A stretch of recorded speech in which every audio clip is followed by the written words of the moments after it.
চট্টগ্রাম অঞ্চলে বানের পানি নামলেও কমেনি দুর্ভোগ। আশ্রয় কেন্দ্র থেকে বাড়িতে ফিরে ধ্বংসস্তূপ ছাড়া কিছুই পাননি অনেকে। বন্যা পরিস্থিতির সবশেষ খবর জানাতে কক্সবাজারে আছেন সহকর্মী বুলবুল রেজা। সরাসরি যাচ্ছি তার কাছে।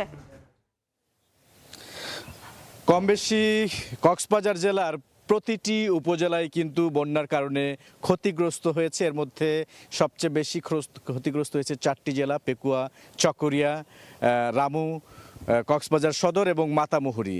তবে সুখবর হচ্ছে গত 2 দিন ধরেই বৃষ্টি না হওয়ার কারণে বন্যার যে পানি সেটি নামতে শুরু করেছে এবং নিম্নাঞ্চল যেগুলো, বিশেষ করে পেকুয়া এবং চকরিয়া, এই দুটি উপজেলার পানি নামতে অনেক সময় লাগবে।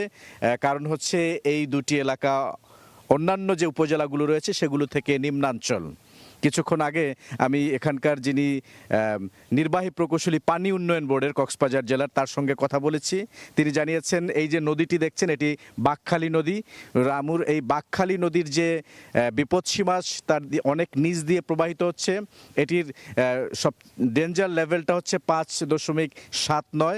এই মুহূর্তে পানি বিপদসীমার অনেক নিচ দিয়ে, অর্থাৎ 1.79 এই ধারায় প্রবাহিত হচ্ছে। অন্যদিকে কক্সবাজারের যে মাতামুহুরী নদী, সেটির চিরিঙ্গা পয়েন্টেও পানি বিপদসীমার অনেক নিচ দিয়ে প্রবাহিত হচ্ছে। আজকে সকালে সামান্য বৃষ্টি ছিল, তবে এই বৃষ্টি বন্যাকে খুব বেশি প্রভাবিত করতে পারবে না, সেটি পানি উন্নয়ন বোর্ডের যে নির্বাহী প্রকৌশলী তিনি জানিয়েছেন।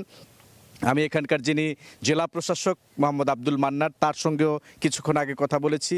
তিনি যেটি জানিয়েছেন যে 2টি উপজেলা এখনও পানিবন্দী, অনেক মানুষ রয়েছে, পানি নামতে অনেক সময় লাগছে। বাকি যে 3-4টি উপজেলা যেখানে ক্ষতিগ্রস্ত হয়ে সেগুলোর পানি এরই মধ্যে নেমে গেছে। যেসব এলাকায় পানিবন্দী মানুষ রয়েছেন সেখানে তারা ত্রাণ পৌঁছে দিচ্ছেন এবং ত্রাণের কোনো সংকট নেই, তিনি আমাকে জানিয়েছেন।